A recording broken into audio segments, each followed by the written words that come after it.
Oh. There we go. So wait. Oh, it's by Guinness. Okay. Baltimore Blonde, huh? Yeah. Being from Baltimore, I just saw that. So I was like, oh, but they got a Baltimore Blonde. Let me try this. Yeah, try this that's out. pretty good. I like it.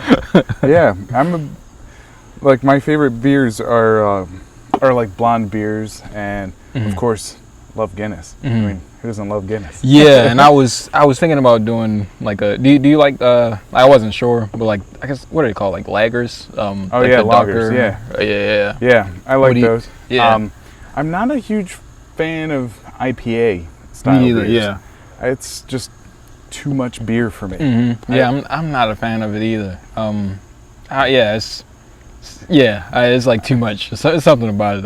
Yeah, I like mine like this one where it's kind of light but full of flavor. Yep. Not a big fan of like Bud Light or any of the domestic beers. And this is just my own personal preference. Yeah. I just feel like they taste a little weak. Yeah. Okay. The flavor's not as like well-rounded or something. I don't know. What about Corona? I do like Corona. Corona's okay. Yeah, Cool. Corona's good. Because I was actually thinking about bringing a Corona, and Yeah. I was like, I don't know if that's like I didn't know where the. Dude, I'm totally not a beer snob. So if you showed up with Bud Light or Corona or something, I'm not going to turn down the free beer. Cool. I'm like, okay. Yeah. I remember it must have been one of our meetings, but I think you had mentioned something about beer, and I was like, oh, okay, so I could probably bring a beer. Yeah. No, it's all good, my friend. Cool. So you said you like blonde beers as well, or lager style. Do you have a favorite brand as well? I don't. So I don't know when. Like I've tried a few different types of beers, but like as far as knowing, brands and like really having the like palate to understand like all of the flavors and stuff like that, like I don't. I know that I don't really like IPAs, but as far as like having a favorite, I don't. Yeah. I don't necessarily have a favorite. No. All right. So do you as like a brand specifically that you go for? I kind of like Sam Adams beer. So I guess that is a domestic beer. And then, Sam Adams, Guinness. I do like Yingling. Blue Moon. That's like a go-to for me. Yeah. I really enjoy that. There's quite a few. The Blue Moon, do they have like a summer shandy or something like that? Is that maybe? I think that might be what I'm. I think that was like Leinenkugels or something like that. But Blue Moon has this one that I just discovered last year. It's called Mango Wheat. I think I've had that. Yeah. I was like, I know exactly what you're talking about. Yeah. That's good. I like that. So, that one's a favorite. Unfortunately, I'm all out of it. So I have to go find some. Yeah. Well, let me check 1 second. My bad. Just to make sure. I didn't even mention that I'm. Oh, are you recording? Yeah, right I'm now? rolling. I'm rolling. So we're on. All right. Well, there we go. Yeah. Well, that's cool. That's cool. Do we need to do introductions or anything, or are we just talking, man? Because I'll do whatever. That was something that I was just talking to my sister about it. I haven't been like introducing people. I don't know. What do you like? I wanted to be natural, and I guess like it'll just like sort of come out. But I guess like just as far as like name goes, maybe you can introduce yourself. That's cool. Yeah. Well, I think if you're doing a podcast, it's probably good to introduce the people that you're talking to. Yeah. Just at least by name, so that they know who you're talking to. Right. Yeah. And maybe like how we know each other. So, I'll start. Dave Slaughter. Cool. Work with you. And we're on the same team, and I don't know, just over the past few months we've been hanging it out. So many conversations we've had about just kind of like work and life and all things fun and hobbies. So I'm really honored that you asked me to be a part of this. I'm nobody. Nah. So you're somebody cool. For sure. Oh no, man! I just a regular guy, trying to do the best I can, and help others along the way. Mm-hmm. So yeah, and I definitely even appreciate you taking the time out to have those one-on-ones that we've been having. yeah, And I mean to mention that we've been working virtually, so this is the first time we're meeting in person. yeah, in so person as well. it's pretty cool to see you, like your legs and everything. Right. So, yeah, no, it's been all good. So happy to do it, and yeah, well, so what's on your mind? So I do have like a few things that I wanted to talk about, but I guess we could start off with just the gardening, that as a hobby. I guess it's more so like, is that a hobby, or like is that something that you want to? Yeah, it's definitely a hobby. Okay, it's a hobby. Yeah, it's so my wife and I, we've been married going on 18 years, and gardening was something that her family kind of did. They've always had a garden in the background. Me growing up, we didn't have one. We were just going to the grocery store, buy the fruits and vegetables, and it is what it is. Yeah. But I'm sure you've probably experienced this too. Is like when you've had a fresh piece of fruit or fresh vegetable, like you can tell there's just something different about it.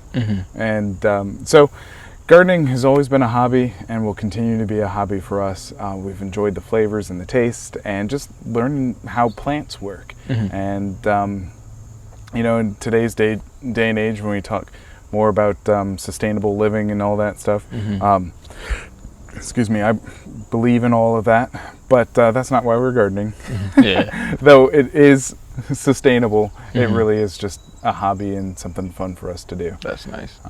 That's cool. Have you tried wheatgrass?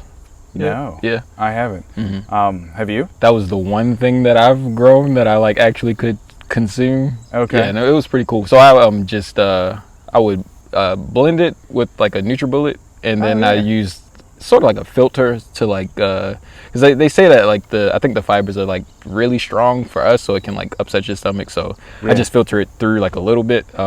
So you could just drink it as a drink pretty much. Oh, that's pretty cool. Yeah, and it's supposed to have like a lot of health benefits and it's supposed to boost your energy. I felt it like the first time that I drank it, but like after that it was like, I mean, it was a nice drink, but yeah, it wasn't. What does it taste like? I've never tasted it before. You've smelled like when you smell the grass when it's getting cut, like that's pretty much the same. Fresh grass clipping. That's what we're gonna eat today. All right, I'll remember that next time we mow. I'll be like, yeah, wheatgrass. Exactly. Love it. Exactly. Oh, cool. So the last time that we had, well, not the last time, we had talked before about I think it's like some land that's around here that you were thinking about talking with some of your neighbors about purchasing it in order to like make it into a farmer's market type of yeah. So in fact, well, we can't see it here, but I'll point. That field of corn right there is the land that was for sale. It was about 10 acres, and me and our neighbors, we're slightly worried, but not like overly worried, that a developer might come in and purchase that land. And so, and just shooting the breeze with the neighbors, we're talking about, man, wouldn't it be nice to be able to get that land and just leave it unclaimed or like undeveloped land. And so I had actually looked into it for a little bit. One, I found out that it was out of my price range. I couldn't afford what the seller was asking for.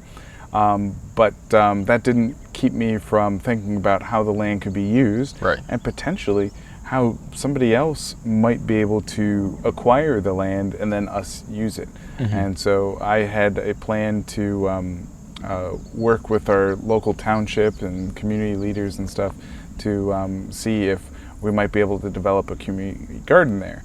And with this being the height of COVID and a lot of folks indoors and may not have as ready access to food, since my wife and I like gardening and think it's a great hobby, we wanted to get connected with people that were like-minded and might help us with that. So I started, not I, but my wife and I, we started putting our plans down on paper, and then just as we were getting all jazzed up and excited and ready to contact the township and get conversation started, we discovered that the property had been sold. Okay. And so we're slightly too late for that, but that doesn't mean that we'll give up on our efforts. We'll keep doing that. Right now we're just kind of on pause with that, and simply because the land was really right next door. Yeah. So super convenient. And so we'd have to find someplace else to do it. But we met the new owners of the land, and super nice family. Okay. Yeah. They're I out was of New going Jersey. to ask if they were like developers or anything like that. It was, No, it's a homeowners. private owner, so Right. that was pretty cool. And so I met with him, and he said that he eventually wants to build a house there, and I imagine that he'll probably build that house a little closer to the road, just for ease of access and stuff. But he said he's not planning on building for a couple of years. So what he's done in the interim is he's actually leased his land to a farmer. It's the farmer that has planted all the corn up and down our street. So I'm sure you may have seen some of that as you're driving here today. So so that farmer quickly came in and planted a field of corn for this year, and so that's what we have. So for us, it seems to be the best situation that we could hope for. Yeah. We got a cool new neighbor who's not a developer and is going to build a family house there, and in the meantime, it's nice quiet cornfield. Yeah, that's cool. And so did they just plant the corn? Well, not just, but was that like this year? Yeah, it was just this year. Wow. So I want to say that may have been May when that corn was put in. It was a little later than you typically plant for corn, but still, I think it'll mature. Well, it is maturing, and I think it'll be ready just probably about a month after everything else is. And as far as I know, I think that's feed corn that they're growing. But man, it would be great if it was like sweet corn or something else that we could go out there and borrow a few kernels, a few ears, I should say. Yeah, really. So some people, they'll sell corn to, I guess, like gas companies. Is that like ethanol? Ethanol, right? Yeah. As far as like a business venture, like, do you know like how that works, or as far as I don't. Okay. I don't know. Yeah. I do know that yes, corn is grown for like ethanol, and they make a fuel called E85 that you can put in certain vehicles, and it is supposed to be a bit more sustainable than gasoline. But that's about all I know. I feel like there was one other thought I had on that, but I forget. All right, it's cool. This is random because this is going to be like really off topic. But when I had asked about the 3-ring versus the 2-ring, and you said one was for microphone, and then the other one was for stereo. Just stereo. Yeah. How did you know that? Like, is that something that you is that like something you were interested in, or like would? Yeah. So that's a good question. Really good question. I like this guy. So, like you, I have an interest in video and audio stuff as well. And I don't know if there'll be time for us to see it today. Well, we'll make some time. Yeah. But I've always been into movies and like home theater.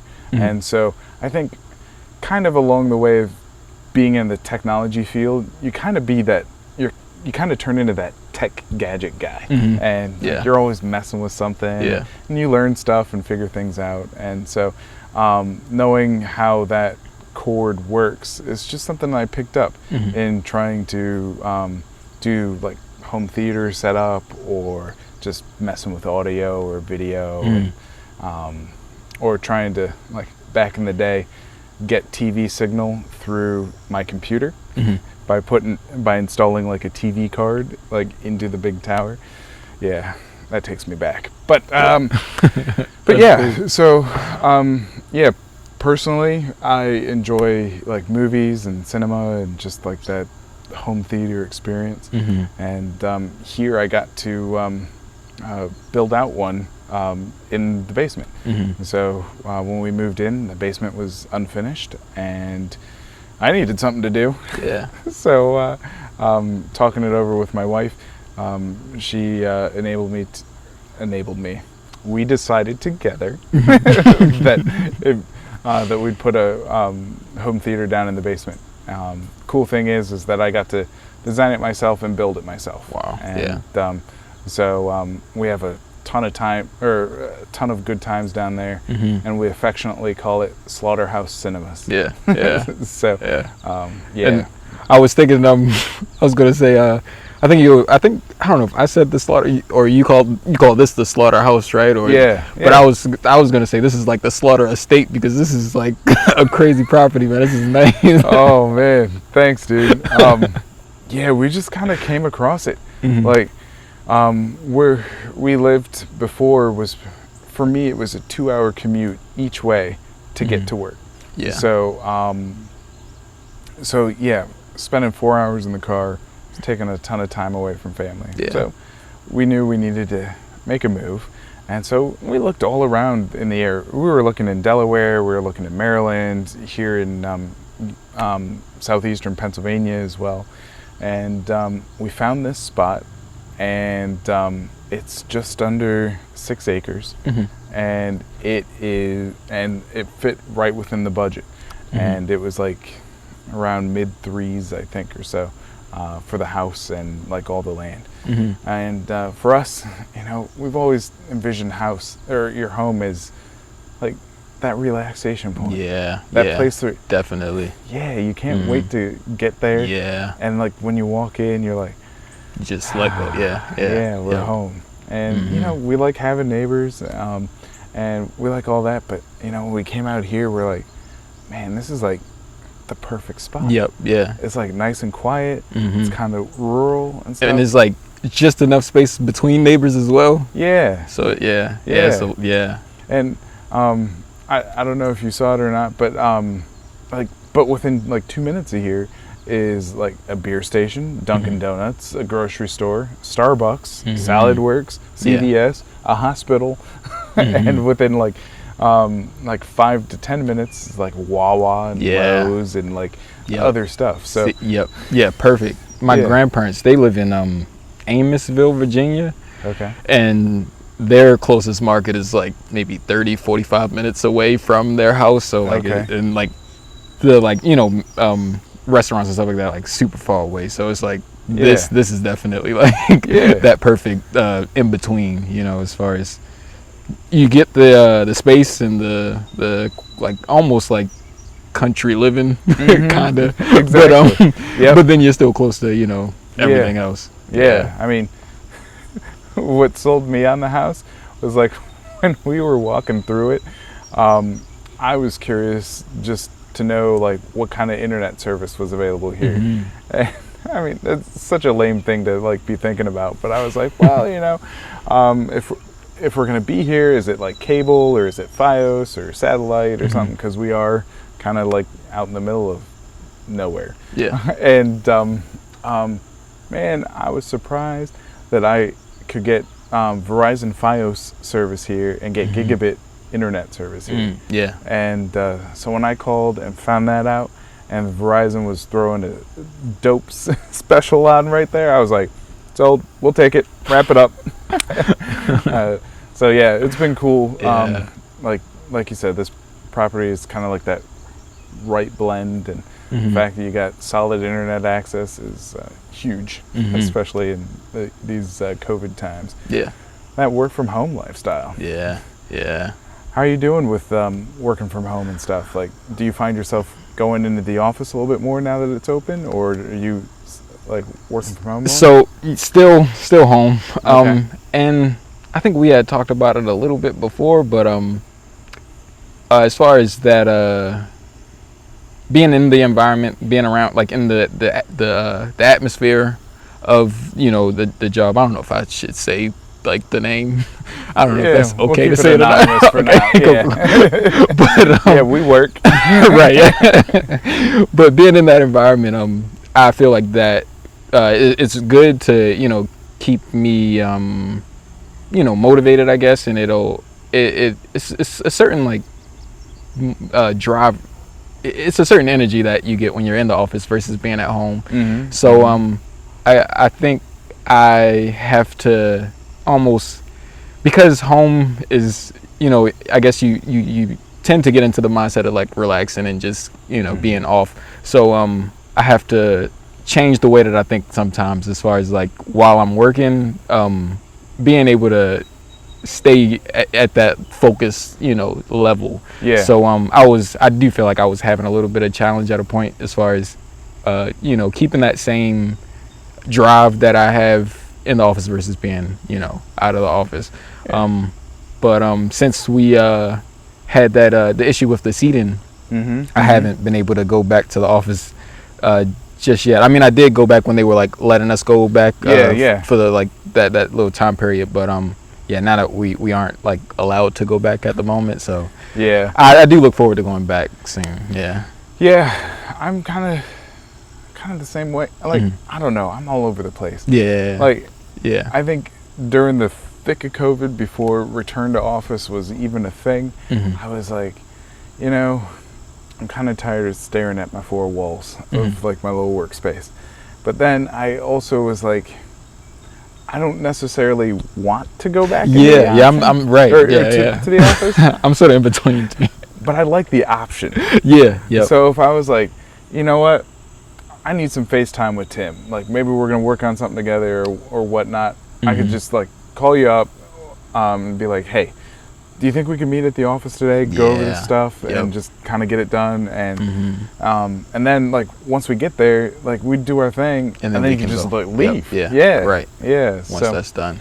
So I feel like right now we're kind of in that phase where they've asked us to not come in regularly to the office, but I've also heard too that if you need to go in for something, tactically, it's not like it's completely off limits. Okay. But they're just asking us to not come in on a regular schedule. Right. So, so I feel like some one-off collaboration would still be okay, provided we adhere to all the COVID guidelines and requirements of going into the office. Yeah, and that would be nice if we could do it that way, where it was optional, like actually optional. Like they said it was going to be rotational.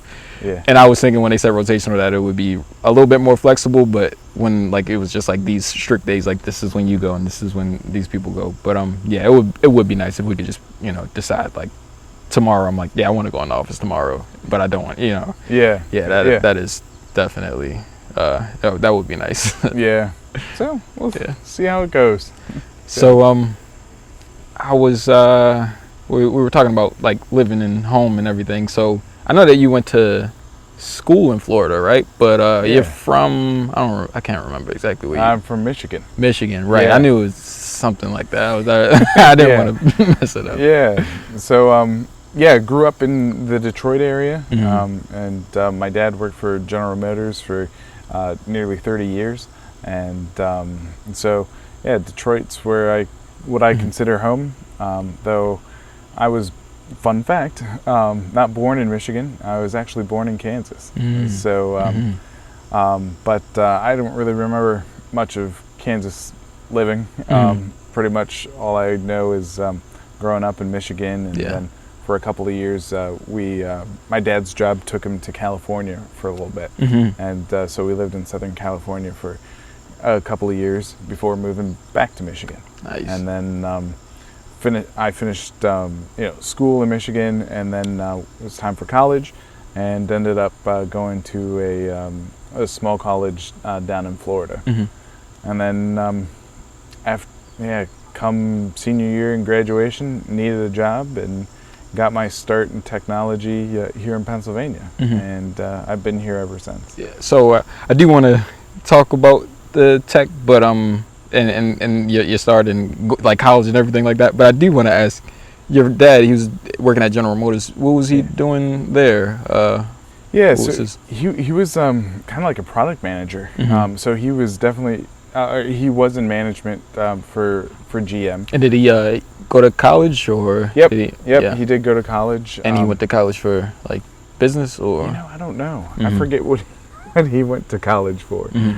But yeah, he did go, graduated, and my dad's always had a passion and a love for cars. Mhm. So a lot of his jobs growing up were working on cars. Mhm. And yeah, I forget what he studied in school, but then like after school, I know that he was able to um, get some jobs like working on cars or in car related fields. Mhm. And yeah, he's been doing it ever since. Mhm. He was just here just this past week up visiting, and man, we just had a whole bunch of car conversations, and we're just noticing things and talking about the future, like electric cars and Mhm. which ones are cool and Yeah. which ones we like. So does he like the electric cars, or is he one of the like, I like the sound of the gas engine and like He, the? I think he definitely likes electric cars. Yeah. Oh yeah. But he also loves gas-powered engines too, Yeah. because I mean that's what he grew up on. Mhm. And shoot, we all grew up on gas-powered Yeah. cars. So yeah, he. But my dad's always been about sustainable living as well too, and also just things that don't take as much maintenance. Mhm. I think this perfect world is when like you buy something and it stays in that newer condition for as long as possible, and you don't have to put money in it to fix it or address like a whole bunch of mechanical things. Because I mean, with a gas-powered engine, there's a lot of moving parts in there, and so there's a lot more areas for things to break. But yeah, he likes electric cars. Yeah. So you said he's into sustainable living. What are some things I guess that he instilled in you that that have like helped you out, I guess, as far as your success now? Yeah, Or, man, there's a lot. Yeah. I think the biggest thing has been do a good job, right? Don't take shortcuts.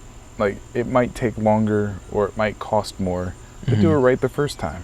Because if you do it right the first time, then you don't have to rework it. Right. And the quality will be there and your work will stand for itself. So that's one of the principles I try to follow as much as possible. And it's also something that I try to instill into my kids as well too. Yeah. So yeah, that's probably the big thing. Yeah.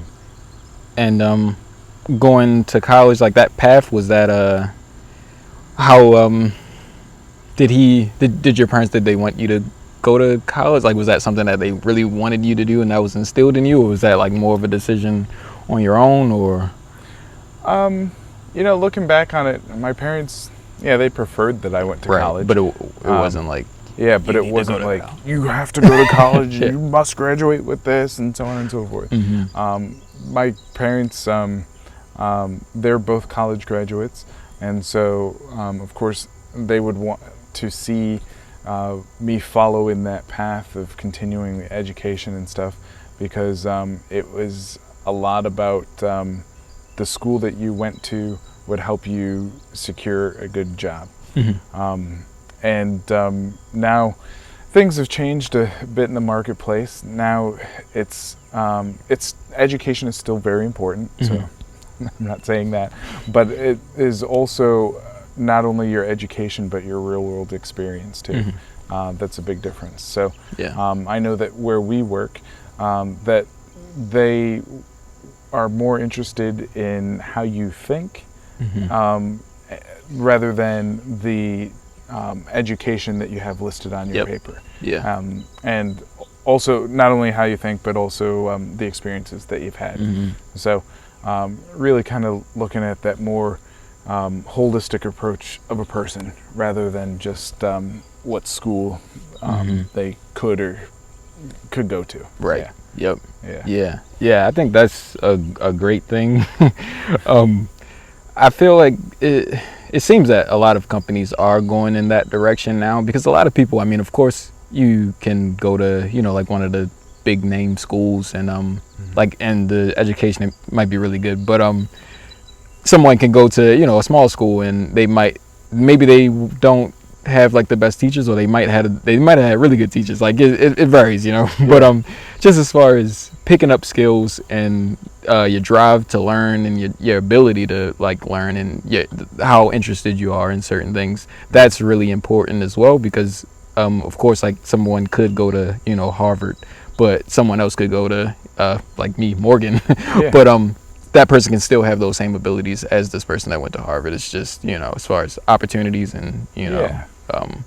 just access to resources, and Yeah. Yeah. Exactly. So yeah, it's cool to be working at a company that does celebrate that, and does recognize that people are more than the degree they could afford. Yep. Yeah. I don't mean to sound harsh on that one, but yeah, there's so much more to a person than just what's presented on paper. Yep. And to be able to work for a company that recognizes that, and celebrates that, and gives those opportunities is really cool. Now, I'm gonna jump again. Yeah. But because I wanted to talk more about schooling, and then like the beginning of your career, but I did want to talk about diversity, since we're on the topic now, as far as like diversity of thought, but then also diversity and inclusion, as far as people coming from different backgrounds, different ethnicities, and I also wanted to talk a little bit about like the stuff that you've been doing, because I think you did something with like the Black Lives Matter, an event, something like that, where you. So I don't even know where to start with that. Well, yeah, we can talk about that event. Really, what that was is at work. Well, earlier this year, I was in one of our just a different technology area at the company, and when I was in that area, I was part of our diversity and inclusion team that are thinking about and talking about a lot of the issues that were forefront in diversity, inclusion, and equality. So DE&I. Actually, the way I said it, that would have been die. Yeah. That's not what I meant. We'll go DE&I. So diversity, equality, and inclusion. Right. All right.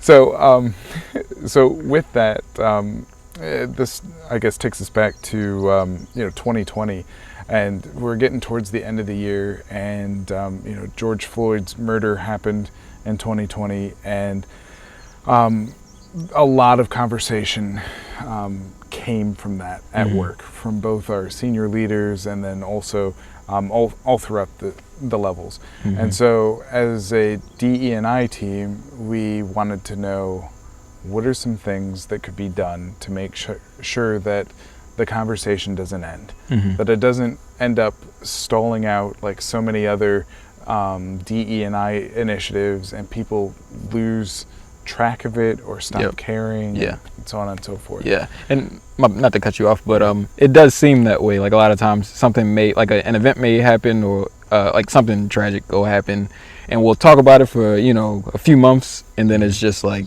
kind of just forgotten about like afterwards. So like what you were just talking about, as far as like trying to keep it going, that is a big thing. Yeah, it is. And one of the things that I saw coming out of in the aftermath of George Floyd's murder, which was something that I hadn't really seen before, was the global response and reaction to what had happened. And I think maybe the timing of it, folks were in lockdown for a long time, and we consume more media and more news stories, but also too, I think it was just the right time in America. Yeah. And so not only did America react, but like the rest of the world reacted too. And so you had this big vocal voice that said, hey, this is not right. Yep. And that, of course, echoed into our workplace. And so, so I said, so I raised my hand when they were soliciting for ideas of like what to do and all that, and I said, well, I don't know what it looks like, but I volunteer to go figure out what that means and come up with some ideas on how we can keep this conversation going. Yeah. Because it's so important.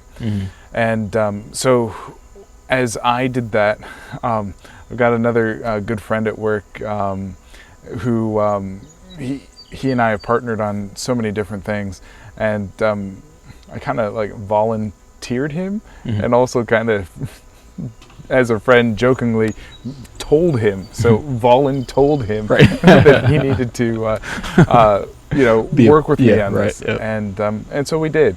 And so it turned, and so we were able to get some other people in our group to work with us, and we came up with a presentation about what Black Lives Matter is and what it isn't.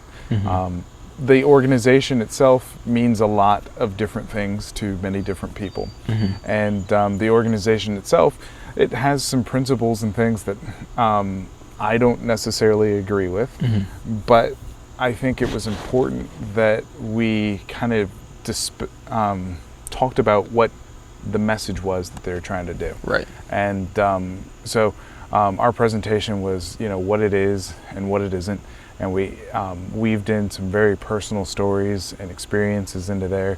And first and foremost, we're not experts on racism, and we don't try to be, and we're not also the know-it-alls for, to I guess represent the Black community and the Black experience.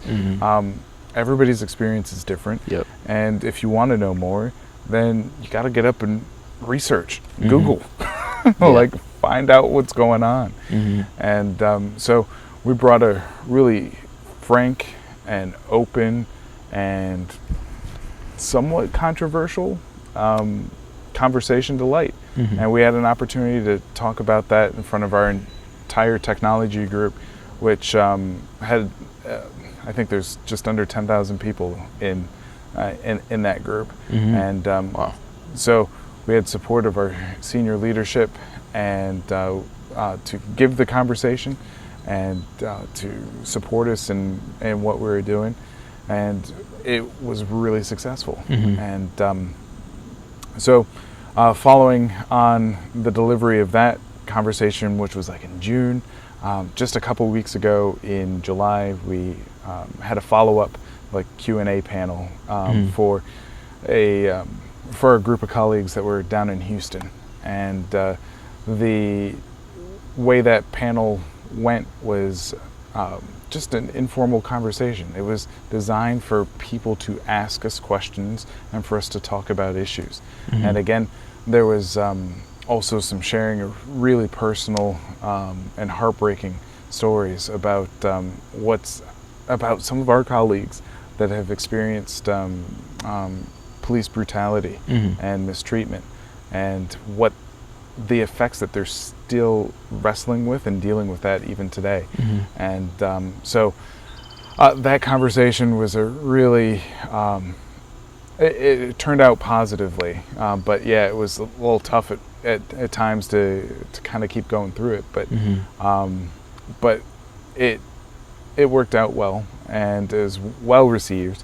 And so we're working on maybe a follow-up to that, but just taking a slightly different approach, because what we don't want to do is talk about the same things over and over again. We want to talk about different perspectives, and then also talk with our allies as well, that and see what their experience has been like over this past year, and how have they grown, and how have they challenged others in their circles to not just be not a racist, but to be an anti-racist. So, and an anti-racist is somebody who's actively fighting against racism. And so yeah, stay tuned. We'll see how that stuff goes. That's cool. Love to have you join us on the journey. And, that'd be great. Be part of it. So cool. Thanks for asking. I know that was a long-winded. Nah, that was a great answer. I'm glad that you went in depth with that. So yeah. Yeah. Um, I had I was in like I'm born and raised in Baltimore, Mm-hmm. but I was riding on an expensive bike, like like a road bike, the thin tire bikes. Yeah. Yeah. I was riding on a bike, but I was in like a poor area Mm-hmm. of Baltimore, and so I'm riding through an intersection, Mm-hmm. and I see a group of guys.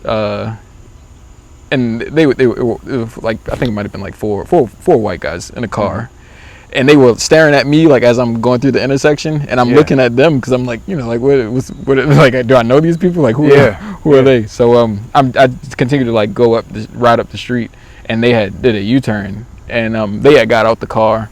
Oh no way. Well, actually no, they rode up on me, and they were like pull over, pretty much like pull over on the bike. So I had stopped. And so they were like undercover, they call them. I think they're like, I can't remember like the name, the technical name of it. Undercover officers or plainclothes officers? Plainclothes. That's what I was thinking of.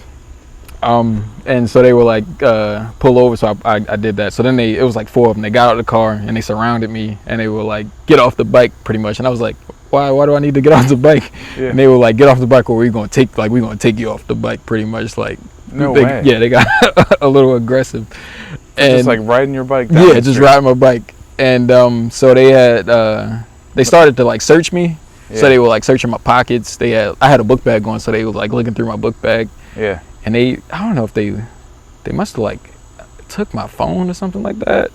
But they were like, where you going at? Like, what are you doing around here? Like, where you get this bike from? Like, this is an expensive bike, man. Like, what are you up to? Like, and man, so that's not right. Yeah, so I was riding the bike, so I was already a little like my heart rate was up because I'm on a bike, but then I'm also surrounded by like these four cops. Cops. And so they're like, what are you nervous for? You sure you don't have anything on you? You sure you don't have anything on you?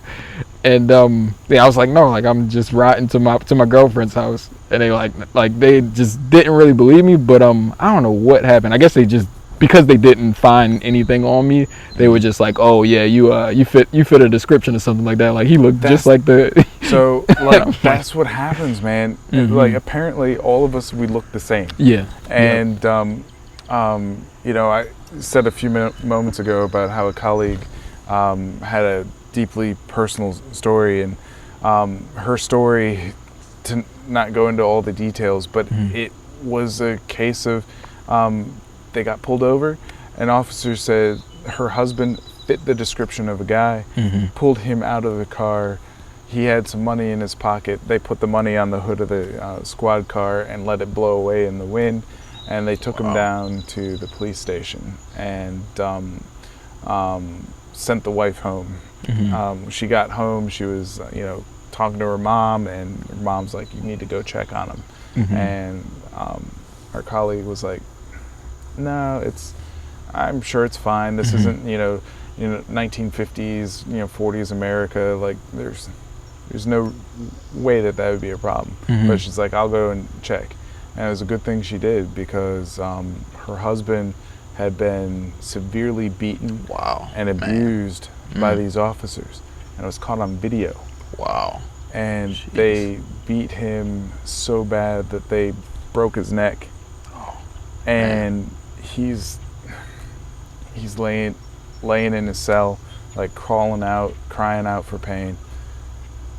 Nobody, we're in the police station. No police officer would call 911 or get that guy help. Man. He was in there for over an hour, just with a broken neck.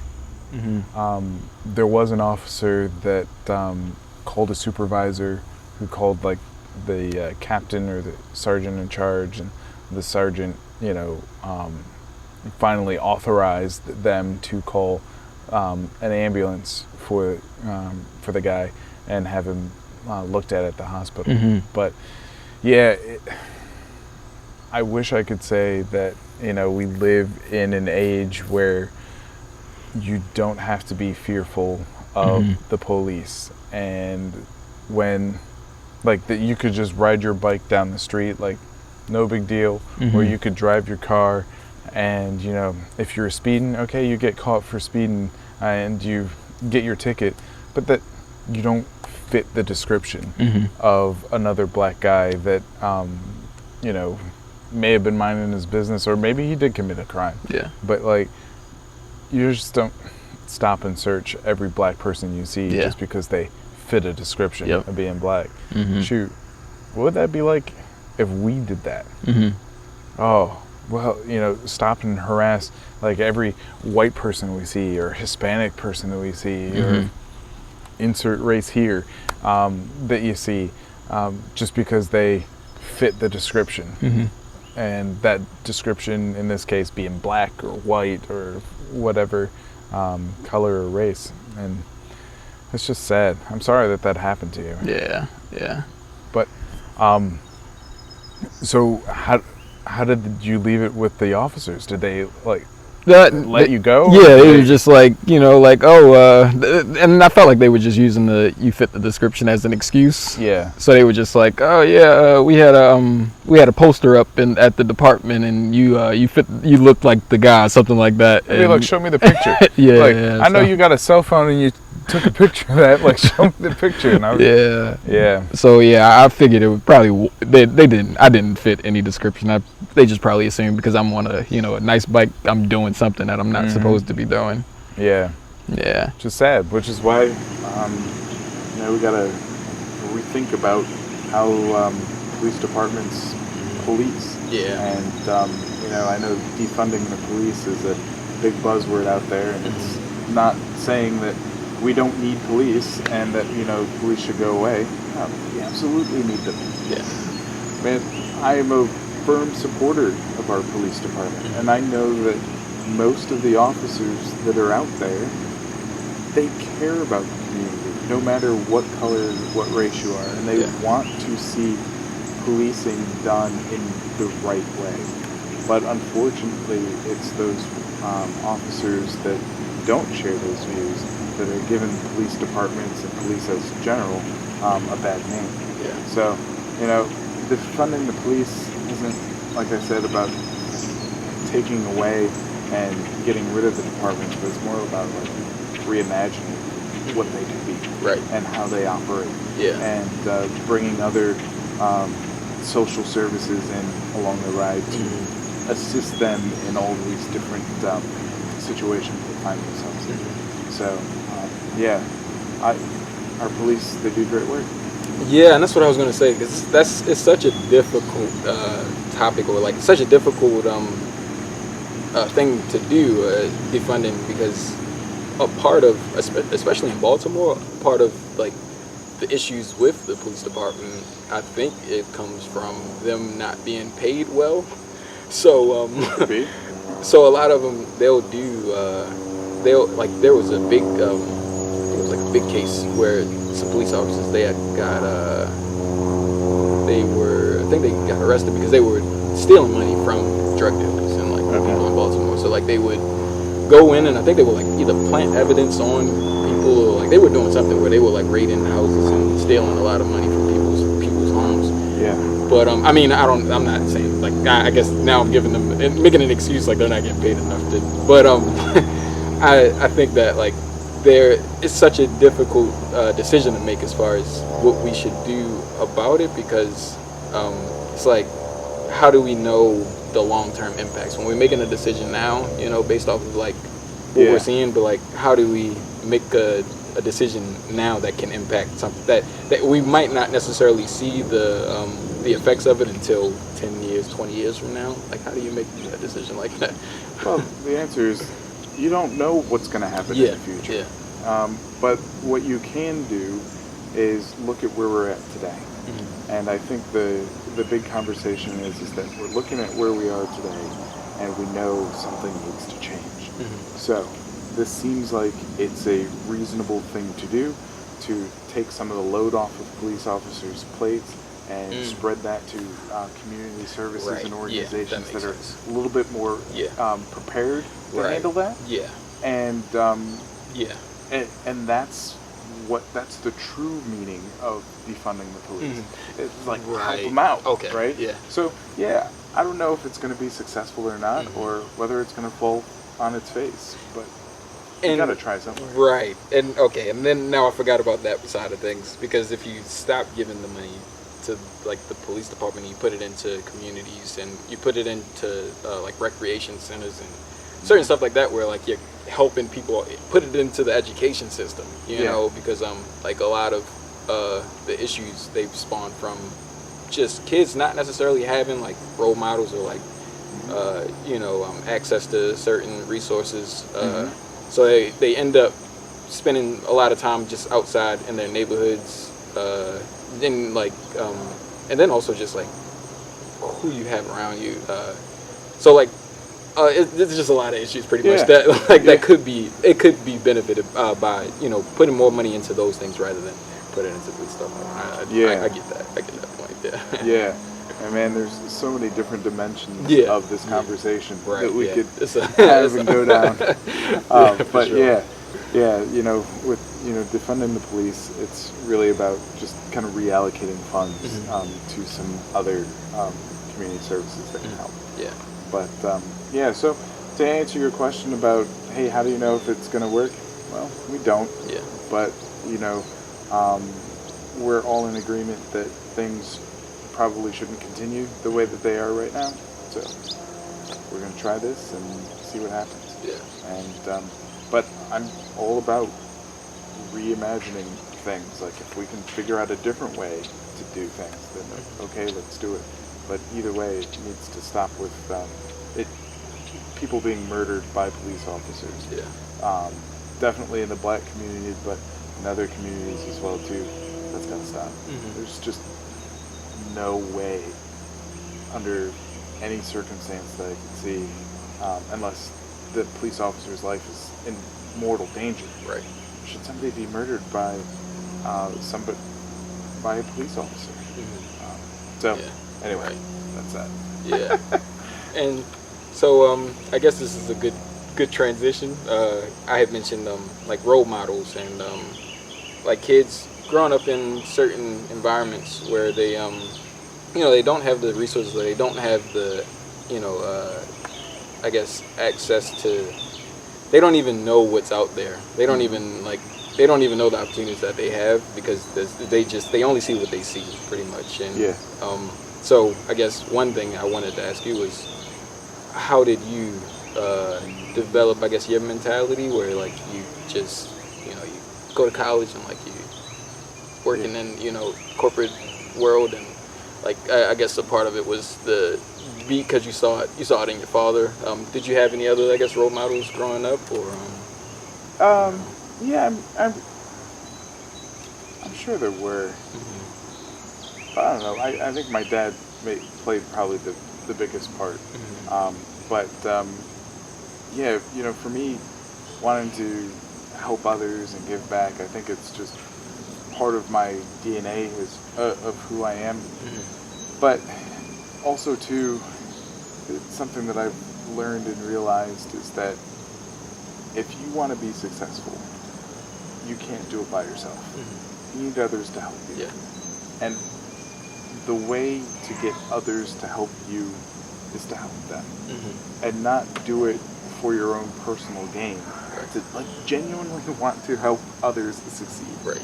And so I found in my career that it's a lot easier for me to achieve my goals by helping others achieve theirs, because that forms a tight network of relationships. But I mean, shoot, it helps build lasting relationships, and ultimately that's what I want. Yeah. So that's how it goes. Right. So going to getting into like the corporate world. So out of college, how did how did you like navigate that? Like, how did you find your first role? Well, that's an interesting story. So the college that I went to had a kind of like a recruitment conference for seniors. So it was just a place where employers would come and look for talent, entry-level talent. being straight out of college, you're like, oh, I need a job. And so you'll take just about anything you can get, right? And so my first job out of college was actually working for a church in the area. Oh, wow.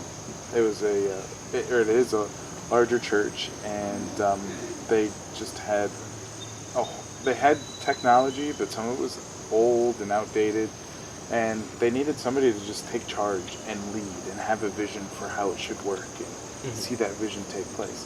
So, so that's what I did. Is I came in and I ran their technology, and this church also had a Christian school that they ran too, and they're like, oh, great.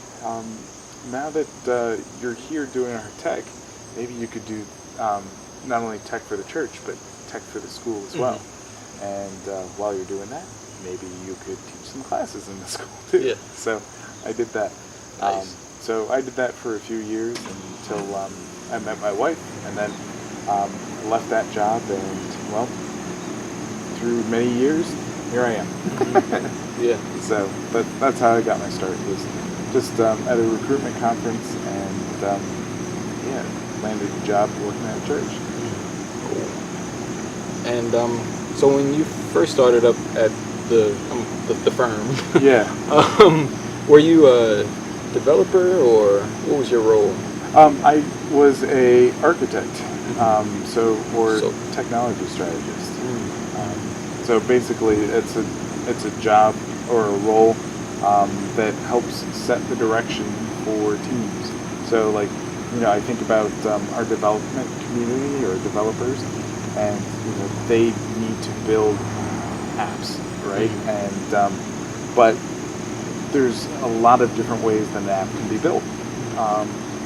The firm has a set of standards that they want all of our apps to adhere to. But sometimes those standards are kind of vague or maybe confusing to the development community. So an architect's job is to help interpret that and help the developers understand what the long-term strategy is, and work with them to make sure that they put those principles into their code, so that their apps are sustainable and scalable and secure. Yeah. So, yeah. Getting into that role, did you need any? What were the requirements, I guess, for that role? Like, was that because that doesn't sound like an entry level position? No, it's not an entry level position. Prior to me joining the firm, I had worked at a couple of other companies and had grown up through the technology ranks. So shortly after I left the church, my next job was help desk supervisor at a local accounting firm here, and so I helped run that, and then that got me into server engineering, and so started doing more data center work and server level things, and then from there I kind of switched industries into pharmaceuticals, and did additional server engineering work there, as well as mobile device management and mobile strategy. So this was back in the time where companies still paid for your cell phone plan, and they gave you a company-owned device to get that. And then things were switching. iPhone came out, and now people had a really cool device that could now start consuming some like email and other services from them. So yeah, I did that for a while, mobile device management, and then that switched over to then managing the firm's email platforms and SharePoint environment, and then I had an opportunity from there to work at Microsoft for a little bit, one of the big tech firms. Yeah. And I mean, that was pretty cool. Yeah. But where were you located for that? Just local here in the area. Okay. Yeah, in Malvern. So so they had like pretty major office there, tech center and stuff. And so that work was really rewarding because I got to work with some really big household name brands and talk with their technology leaders. Like we talk to like the C-suite of technology leaders to help them just get the best use out of Microsoft's technologies, and help them solve some of their business problems that they had with Microsoft solutions. So yeah, it's definitely a Microsoft-centric approach, but I enjoyed working with all those different customers. Wow, man. And you went to school for computer science, or was it electrical? Yeah, computer science. Yeah. So when's the last time, I guess, you had a role where you had to like code? Write code? Yeah. or have you written code recently? Or No, I have not. Yeah. Like so. Yeah. No. You had mentioned like the data, like those roles. So. Yeah. Yeah. Have you? So, let's see. I'm really glad that I got my computer science degree. At the time, like being in high school and stuff, I knew I wanted to be in technology, but had no idea what area to be in. Yeah. So when I was like, oh, computer science, oh, that sounds great. Yeah, go to school in Florida. What could be wrong about that? Yeah. Then I realized it was programming and development, and I was like, okay, because I hadn't really like done any preparation, for that before going to college. So. I passed, graduated, but I just knew that at the time, the developer lifestyle and the way a developer tends to work wasn't going to be the best fit for me. I really like networking and infrastructure, and so I just kind of naturally gravitated towards that. And so probably the last time that I wrote usable code was in college. Yeah. But those skills that I learned in computer science, though, really helped me be able to read code. So somebody can put something in front of me, and it's not just gibberish. I can make out what's going on, and I understand what good code looks like as opposed to bad code, and can kind of help bridge that gap. So yeah. Haven't written code for That's cool. Yeah, I'm still, like I'm enjoying full stack development. Yeah. But I'm thinking about eventually making some sort of transition. I haven't like figured out what that is yet. Okay. But I need to start, I guess like just looking into the different roles. Like I don't even know what networking and infrastructure it consists of. Like it could be anything. It's a lot of the technologies and things that go into building the network. So switches, and routers, and firewalls, and all that. And then when you get into infrastructure, you're thinking about storage solutions, like maybe storage area networks, or a hyper-converged solution, which is something that includes both compute and storage and networking, all in one combined package. But like really, you follow your calling, right? You follow the things that are interesting to you, and you've got so many. Shoot, man, just what you're doing right now with podcasting and video and stuff like that. Follow that. See where that takes you. Because if that's what energizes you, then you should keep doing more of it. And then I think what you'll find is that along the way, there may be opportunities for you to leverage the experience that you've had in full stack development to help you make a better video product or audio product or podcast or whatever it is. So in technology, all of our different experiences, they do lead up to something. And as long as you're following your passion and what excites you, I think you'll be successful. Yeah. So just don't do the things that bore you. Yeah. That's good advice. I like that. Yeah. I know we've been talking for a while, and there's a bunch of other stuff that I want to talk about too, but we'll save it for next time. Yeah, absolutely. So I do well. So two things before we end it. one thing is just do you what have you done?